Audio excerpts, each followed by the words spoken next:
dear Bagginses and Boffins. Hello everyone, welcome back. I don't want to waste too much time, so we're going to jump right in. We are looking at Nerdrotic's video and some of his criticisms regarding the Amazon Lord of the Rings series, The Rings of Power. If you haven't seen our first video, go back and watch that, and we're going to continue right where we left off in the middle of Nerdrotic's video. So here we go. Very predictable road, and believe me, it's already started, as with Doctor Who, when I stated that I think the established male character should remain male. It doesn't necessarily reflect my views on life. Just because I want the Doctor to be a dude doesn't mean I want my wife barefoot, pregnant, and in the kitchen, although a sandwich sounds pretty good right now. And just because I believe War Galadriel is ridiculous as it is stupid doesn't mean I wouldn't vote for a woman for president. Shut up. Yeah, I'm going to cut all that. We're going to start here. Okay. Unless you want to talk about it. No, I don't know. No, we don't need to talk about Doctor Who here. No. No.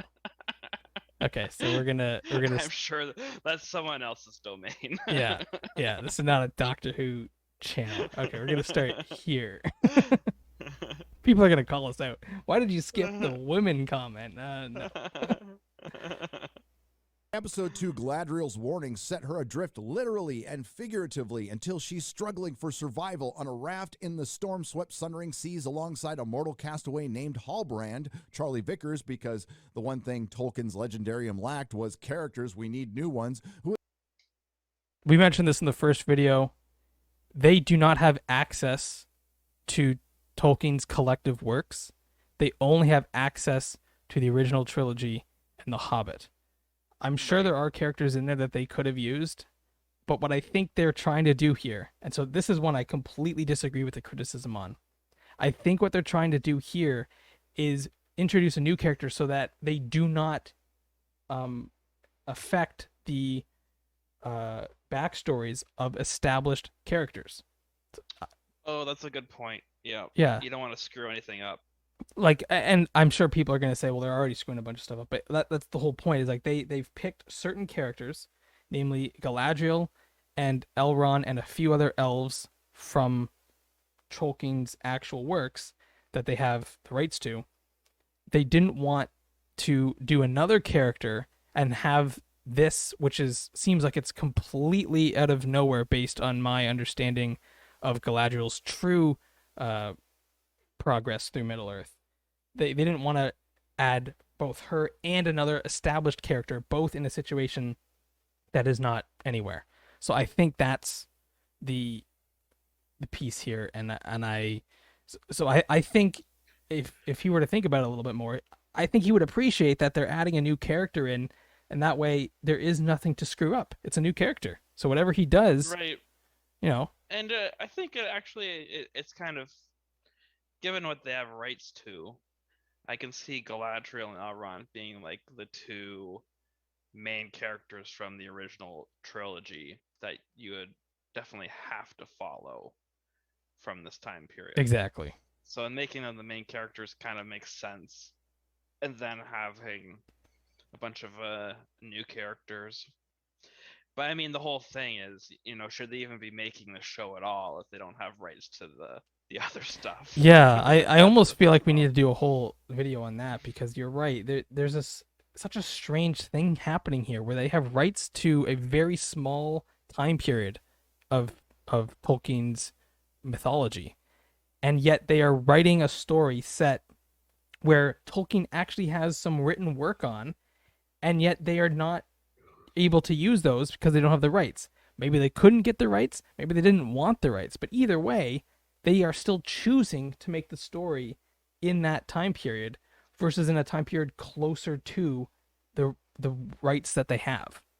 So exactly. I think there is some true criticism there about if you're not able to even use the true story and the characters from that moment, why do it?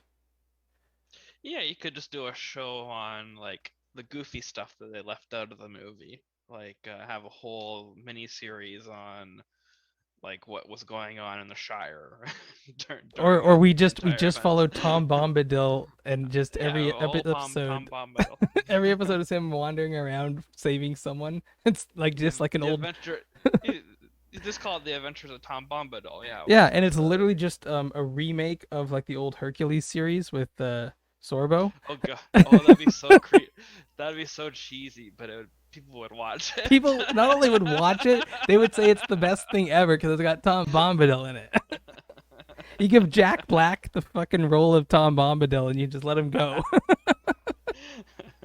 Anyway, my goodness, that actually he is Tom Bombadil. Yeah. yeah, he's a singing goofy guy that seems to be able to pull it off. So yeah, I mean, you either have Jack Black as Tom Bombadil or you have Charlie Vickers as Halbrand. I mean, take your pick. Anyway, so I just wanted to stop there because too many times I see criticisms like this where they're not taking into account the fact that Amazon doesn't have the rights. And you can criticize the fact that they're making the show in an era that they don't have the rights to, but then that's the criticism, not the fact that they are making up new characters or that characters are doing things that they don't do in Tolkien's work. That's I just want to make a distinction there. I think it's an important one. Was a new character introduced in the show. Galadriel is fighting for the future. Halbrand is running from the past. Their entwined destinies are just two of the stories woven together for a TV series that, if it works, could become a global phenomenon. Or, if it falls short, it could become a cautionary tale for anyone who, to quote J.R.R. Tolkien, delves too greedily and too deep. And it's so groundbreaking to take an established female character who is the ultimate in femininity and turn her into a dude. Now I talk. All right, this is one that I don't know how much time I want to spend on this. We can spend as much time as you want. I'm I'm not sure where I stand on this because this you and I were talking about before how we expected her to be a mage. Yeah. If that is considered femininity and then this is turning into a dude, then maybe we're in agreement with Nerdrotic here. To me, it's not about masculinity and femininity. It's more about, based on what we know about that particular character, Galadriel. If that was someone else, I don't even think we're talking about this. But because it's Galadriel, we know some things about her. We've met her in other movies. And if this wants to be able to tie into those movies to some degree, then obviously the fans of those movies are going to take some of what we know and impart it onto these characters. And so I think that's what he's getting at. But this is a bigger criticism of a lot of big movies right now when they have female leads, and that these females seem to not have very much backstory or character traits, and they're just good at fighting. And if that's the case, if we don't really get very much character from Galadriel, then I can kind of see what he's talking about. But we only have a teaser, and yeah, the teaser showed us some action scenes.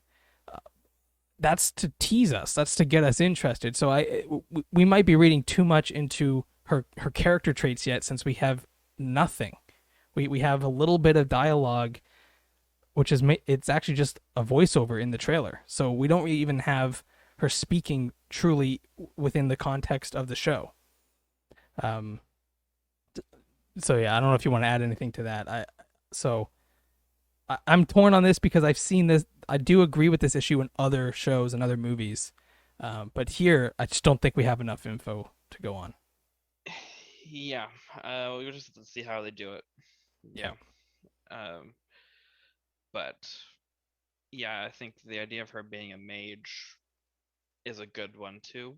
Maybe they just needed a character to fill the niche of the warrior type, but I don't know. Maybe you're right. Maybe there could be a whole transition of, how she transitions to a warrior type to being a more mage type towards the end, and then we can see how she becomes the Galadriel we see in the movies. But we'll see how they do it. Yep. Yeah, well, let's at least wait till we have a trailer where she's actually talking to people so we can see if she's an actual character or if she is this sort of prop of just a warrior woman thing. You know what I mean? Like, we don't have anything except for scenes with music over them that's not even the actual music within the show. It's just trailer music. We got nothing to go on here. So we see her ice climbing with the dagger. you see her ice climbing with the dagger. A lot of people are saying that is her fighting that troll in that darker moment of the trailer. There's like a troll that looms over someone and they have a torch. Sure. People do think that's her as well. But anyway, we don't have anything else to go on except for her charging into battle and climbing with the dagger. So we got to see what she actually has to say first. Talked about this in another video, which is currently on Nerdrotic Daily, about the sale of the film rights, possibly, of The Hobbit and The Lord of the Rings. The Lord of the Rings, The Rings of Power, is a prequel to nothing. It's not necessarily a prequel to the books, and it's definitely not a prequel to Peter Jackson's films. And what it's based on is roughly 150 pages. That's right, 150. So we've talked about this, and he kind of goes a bit too far here. I think it's unclear if this could be a prequel to The Hobbit, which is then a prequel to the original trilogy. In reference to the 150 pages, I know that with the Rings of Power coming out, we've kind of forgotten where our hatred used to be directed at, which is the Hobbit trilogy that Peter Jackson did. He took 150 pages and made 9 hours of movie with a lot of changes. So let's like, we've now kind of it seems like the fandom has kind of forgiven that a little bit, because I don't see comparisons between this and The Hobbit. It's more just, this sucks, Jackson's great. And I agree, Jackson's great. It's just we did have some disagreements with Peter Jackson's Hobbit trilogy, because he did the same thing. He took 150 pages and then made this massive trilogy out of it. So I just wanted to put that into perspective. Yeah. 50 pages. I regret to announce this is the end. I bid you all a very fond farewell.